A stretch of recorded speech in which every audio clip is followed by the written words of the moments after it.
Good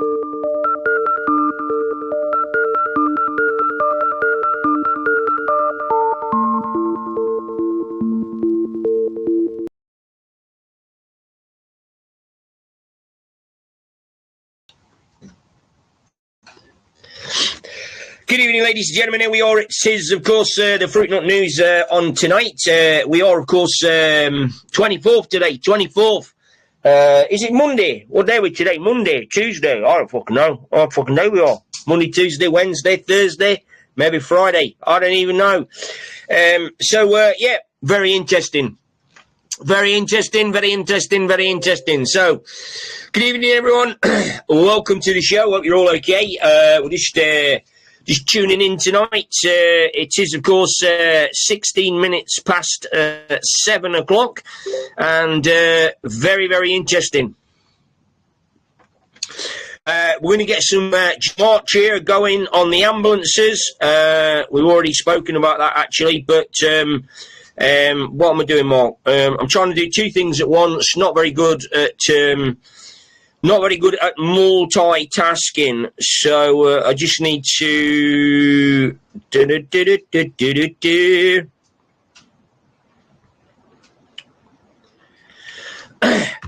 Okay, so let's have a quick hello to everybody this evening. Kelly Close is in tonight. Oh, Kelly Close. Yeah, very interesting.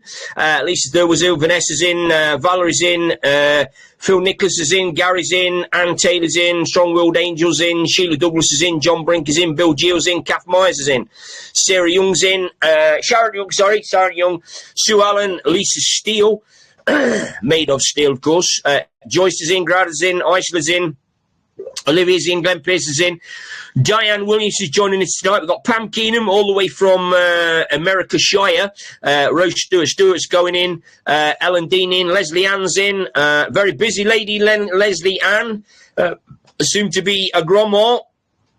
Island in, Smarty's in, Jill's in, Patrick's in, Kim John Tully's in, or Ken John Un, whatever you want to call it. Michael's in, of course. We've got Gary in. Steve Osborne's joining us tonight as well. Gary Moore's in. Kira's joining us. Angie Wilson's in. Abe's in. Jason's in. Lisa McCulloch's in. Zena. Andrea Briggs is joining us as well. I hope you're all okay, Andrea. Hope family's okay there as well. Kath Coverley, Blue Roses, Angie's in. So here we are tonight, ladies and gentlemen. Now, talking about the ambulances. Now, massive rhetoric over this ambulance situation. Once again, of course, we get the Jewish, the Jewish Victimhood Society. Absolutely brilliant. And, of course, the whole world's in on this, of course, as you well know.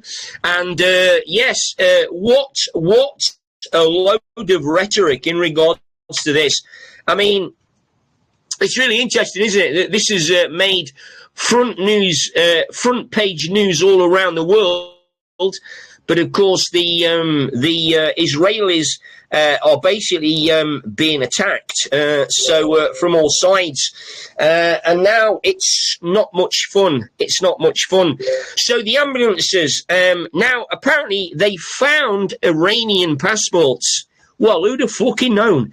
Amongst all of the fire and the debris and the burnt-out shells of the vehicles and the exploding oxygen tanks and all the people now that, of course, want to go back to Israel.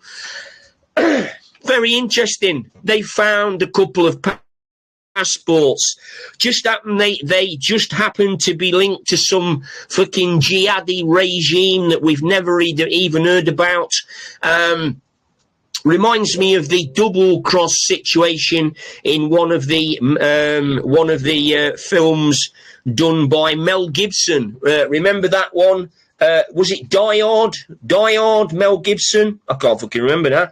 But anyway, yeah, so, amazing. Just like a rerun, of course, of 9/11, because these Muppets have simply run out of ideas. Or should we say they are sticking to a script? That sounds more like the case. And it seems to me that what's happening here is that the very same people that have shafted the world over the last, 70, 80 years are being forced to play a game of revelation. Now, I'm not quite sure who's forcing them to play this game, but it seems to me that every day they seem to be blowing themselves up. Now, any sensible human being or any sensible clever horse wouldn't actually be blowing themselves up. So it seems to me that these people over the last 50 to 60 years have been captured in some kind of a military or galactical sting operation, and now we are seeing the culmination of these players. Okay, now Keir Starmer is doing an absolutely outstanding job destroying himself.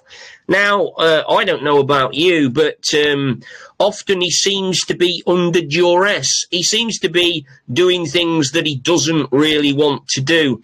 And that can be applied to other leaders of the world. However outlandish you might see that, of course, it does beg the question, is this what's really happening? And I actually think it is. I actually think that these people are being used to out not only themselves, but to out the intentions of the gang itself. Okay, and we've got all sorts of examples of this.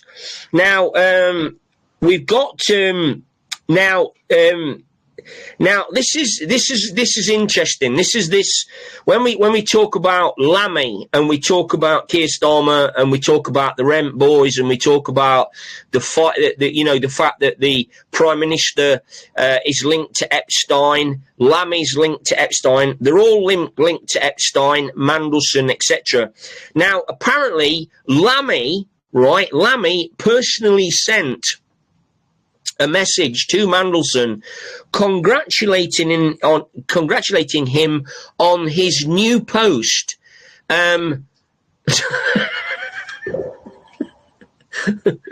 3 weeks before he was actually appointed, which means that Lammy already knew. I mean, Lammy's not the, he's not the most secure man in the box, should we say?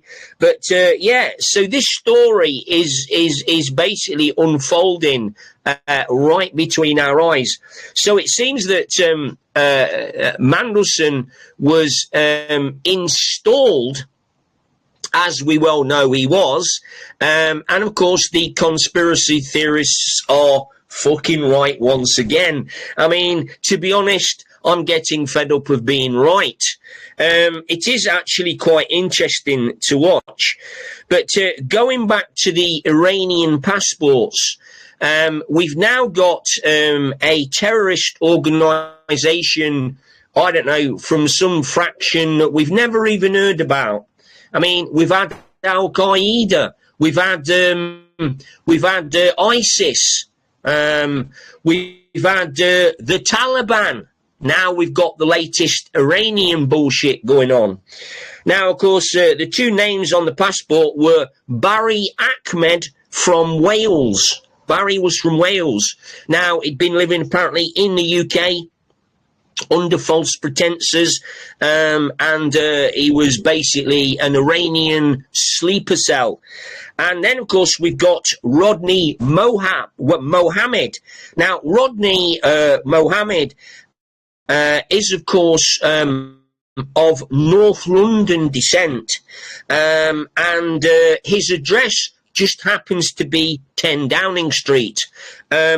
So Rodney Mohammed will be coming up for some serious questioning in the next few days. So it's all kicking off. Now, Sir Elton John Sir Elton John. Apparently 78 years old now and still working like a trooper.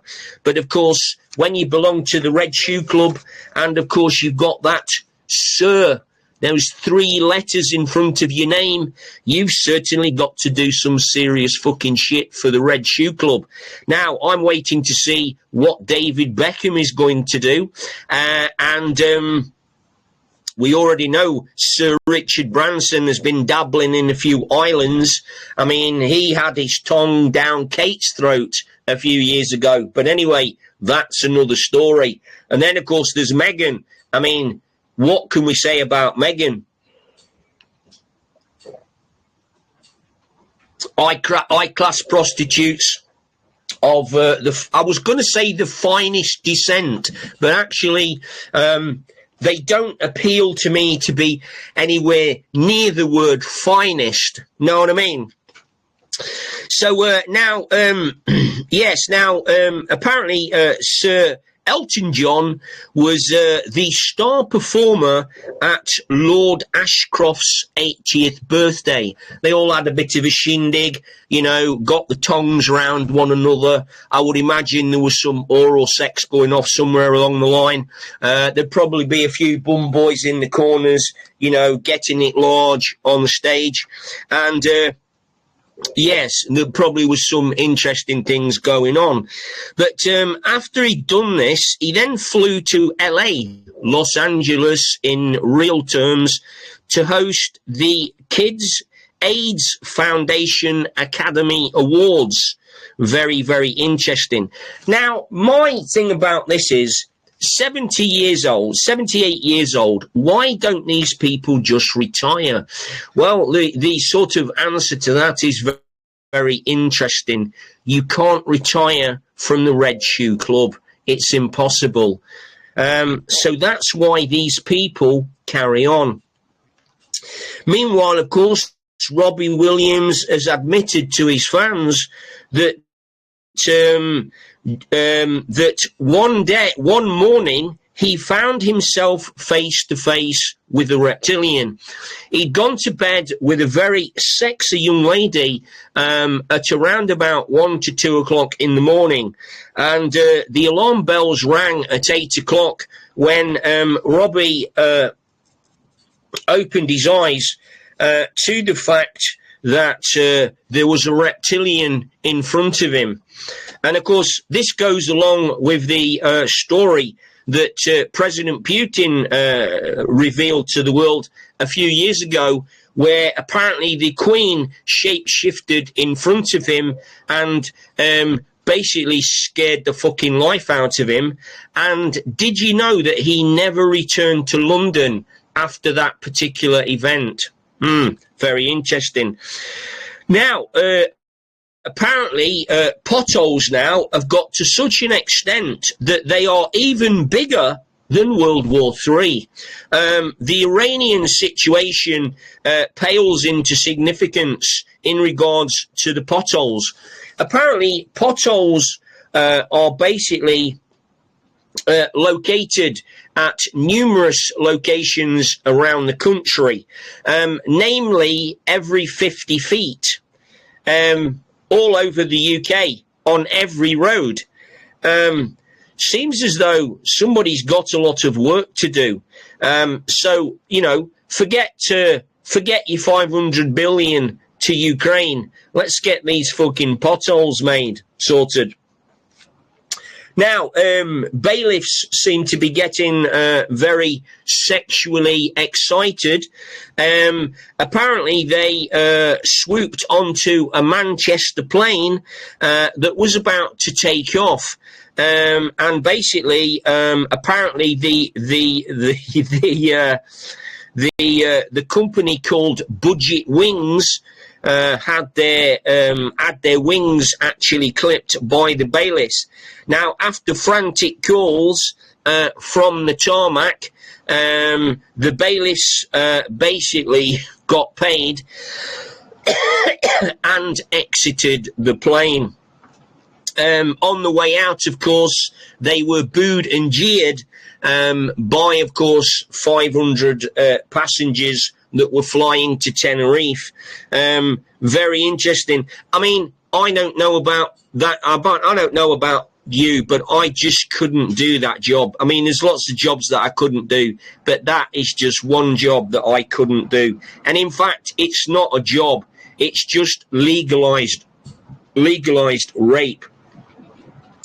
Now, Katie Price's new squeeze. Now, Katie managed to, she was single for about 3 hours. And then all of a sudden, as she looked across the pool, she saw a guy called Lee Andrews. Now, Lee Andrews was supposedly a very wealthy English businessman. Unfortunately, 3 or 4 days before he met Katie Price, he tried to force another woman to give him £4,000 and said to her, if you lend me the money, I will walk at your feet. Now, she's put in a formal complaint. And as we well know, while, of course, Lee was dipping his dodger, this woman was filing a complaint. Seems as though now the British police are on the way to Dubai, where he lives, to basically question this Lee Andrews. Now, after, of course, Katie and Lee met after 3 hours, they decided to get married. And then about half an hour later, it seems as though Katie was pregnant with their first child. Not the first child, just their first child. Now, as you well know, I mean, Katie is the queen of the opening of the legs situation. So it is a common disease. Many people do it because of insecurities and a lack of faith, etc., etc., etc. So now I must go back to the gematria on the ambulances.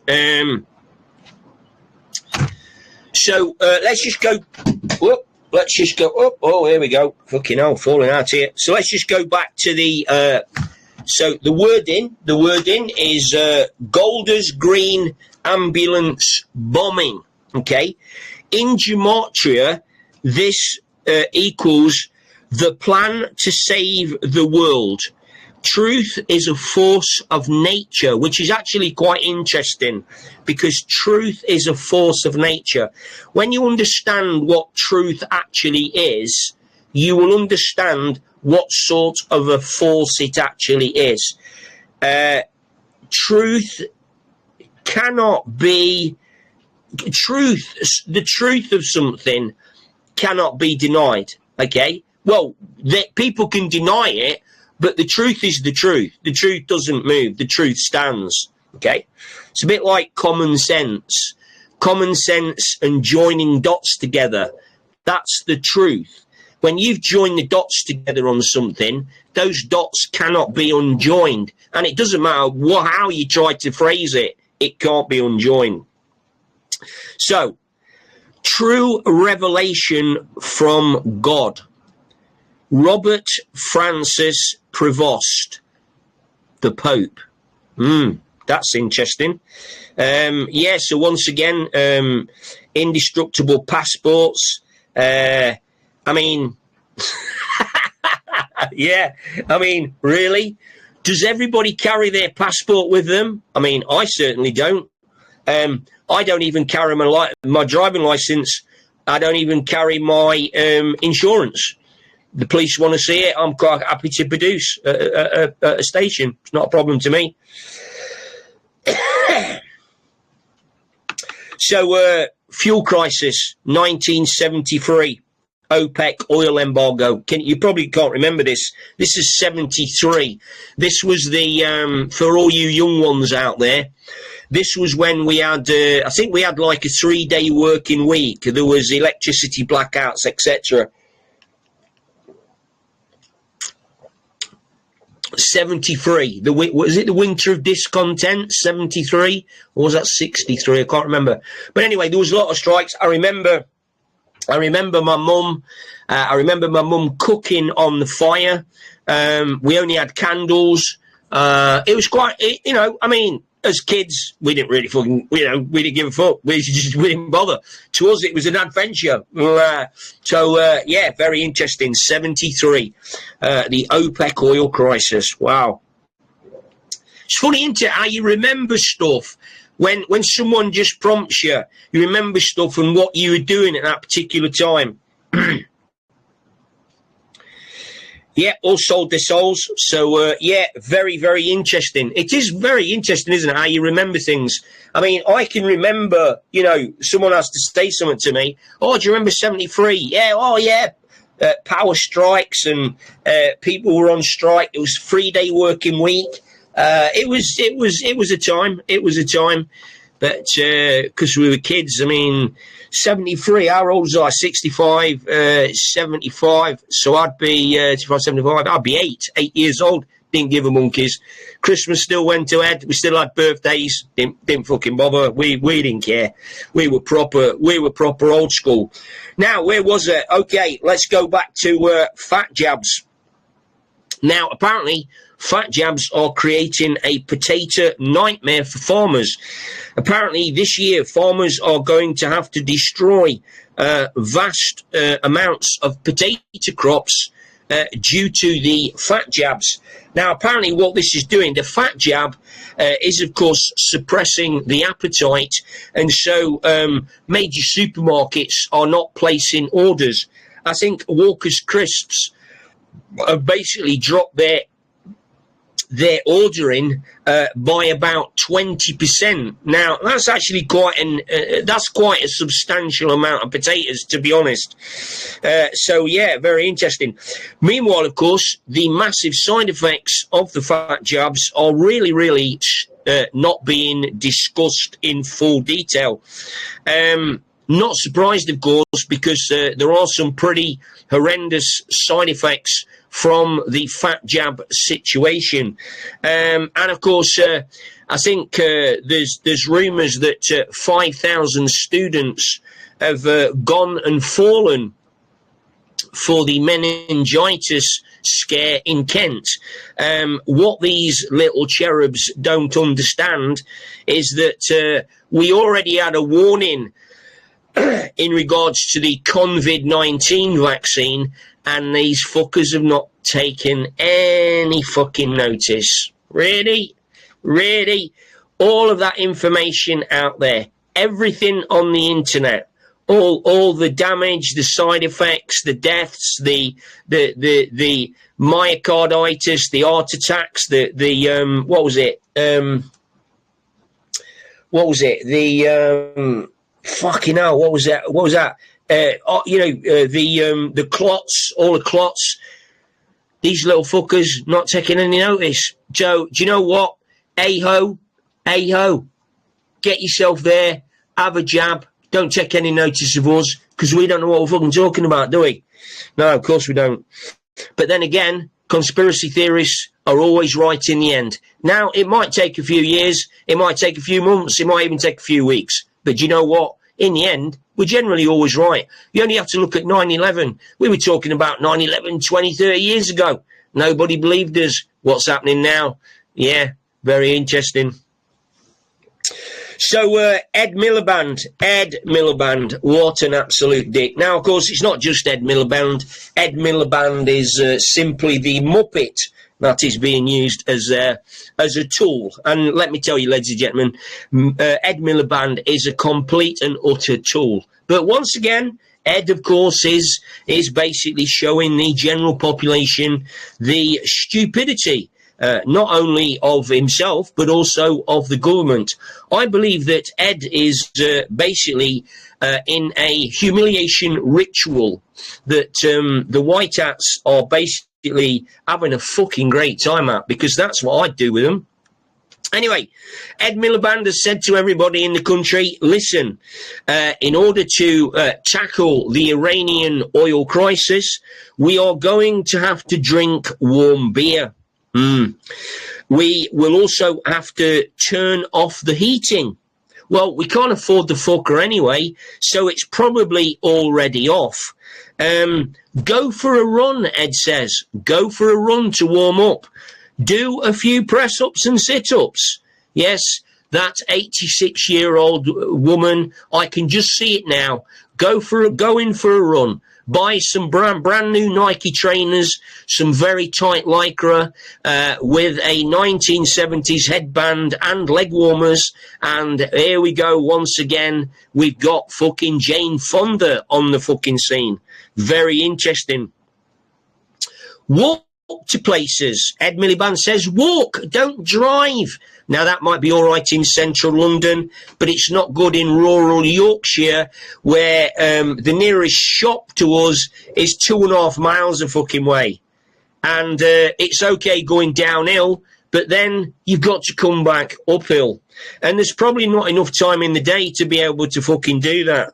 Meanwhile, of course, gas prices, of course, are now at 168. So, very interesting. Now, of course, these are just some of the latest ridiculous ideas coming out of the mouths of government officials who have actually got no fucking idea what they're talking about. And it just gets better and better and better and better every day. So, yeah, I mean, the good thing about Ed Miliband is that it's actually now very clear that we all knew, right? We all knew that net zero, electric cars, electric charging points, even the electric infrastructure of the UK is not capable of turning everyone over to electric. It's absolutely nigh on impossible.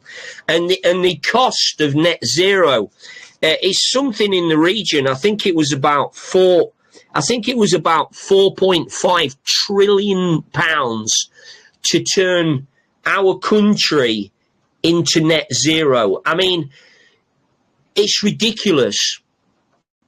And then not only, I mean, God forbid, let's imagine that it happens. I mean, how is that going to impact the planet? Okay, so we've got China, coal-fired power stations, France. Did you know that we buy 16% of our electricity from France, who use coal-fired power stations to produce that electricity? I mean, how fucking mad is that? Okay, we buy oil from Norwegian companies that drill in the North Sea, that are taking our oil out of the North Sea and selling it back to us. Ed Miliband won't allow companies to drill for UK oil, and yet he's quite happy to allow Norwegian companies to do exactly the same. And it's not quite as simple as I've just said, but that's generally what it means. I mean, charging points. Let's just let's have a quick drive around the country, shall we? You pull into your nearest motorway service station. Is there any sight of of new charging points being put in? Maybe one or two, but nowhere near the amount that you need. I mean, let's imagine that the average car pulls into a service station, it fills up with fuel, it goes to the person goes to the counter, they pay for it, they jump in the car and they're back on the road again. Let's say 10 minutes at the most. Now, you go to any service station on any motorway, people are in and out like fucking flies. Honestly, they're in and out like flies. Now, let's go to an electric charging station, shall we? People pull in and they have to wait for 45 minutes, an hour and a half to fill up. And let's imagine that there's 100 charging stations. those 100 charging stations are going to be full for at least 45 minutes before somebody pulls off. So, Joe Bloggs from Accrington Stanley pulls in. He's having to wait 45 minutes. He's waited 45 minutes. Sheila pulls off from Cardiff. He plugs in, right? He's already been waiting 45 minutes. He's now got to wait another 45 minutes for his car to charge up. And his car's not going to be full, so he's probably going to have to charge up somewhere else. Now, it's all right, of course, when you're charging your car at home. That's cool. But when you're charging it on the motorway, it's not actually very cool at all. Anyway, ladies and gentlemen, listen, on that note, I'm going to get myself off. It is, of course, another day tomorrow. It's going to be a beautiful day. It always is a beautiful day. It's just that sometimes it rains, sometimes it's foggy, and sometimes it's cloudy, and sometimes it's snowing. But the day is always the day. You see, someone says to me, why are you so happy on a Monday? Well, because to me, Monday is just another day. It's not the start of the week. It's not the start of another week. It's just another day. That's all it is. And when you get that mentality into your brain, you don't really get what they call a Friday feeling, a weekend feeling, a Monday morning feeling. Oh, no, you never get that. You just cruise through your day. You wake up, do your shit, get on with what you've got to do. And that's how life is. And I suppose that's how life is for many people, especially farming communities and people like myself who work for themselves. Someone said to me, "Why do you work so much?" And I said, "Because it's my hobby."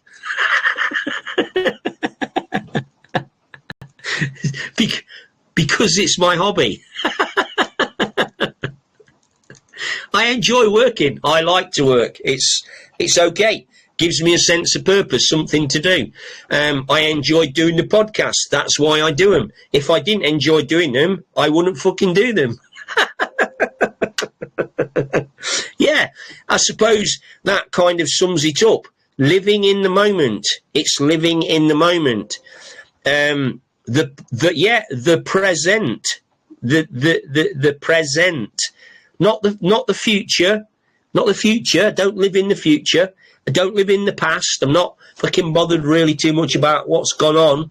I'm bothered about now. What's happening now? Who's doing what now? Who's making changes now? Who's saying what now? Not tomorrow, not the day after, now. Because that's the most important thing. Now is the most important thing. Okay? Being present. Yeah? Being present. Okay? Yes. Now. It's just simple stuff, really. It's not rocket science. Anybody can learn it. All you need is a bit of common. Anyway, listen, love you loads. Take care. We'll see you all again. There's the golden thumb, and don't forget, New Year's Day is fast approaching. April the 1st. Beautiful, beautiful.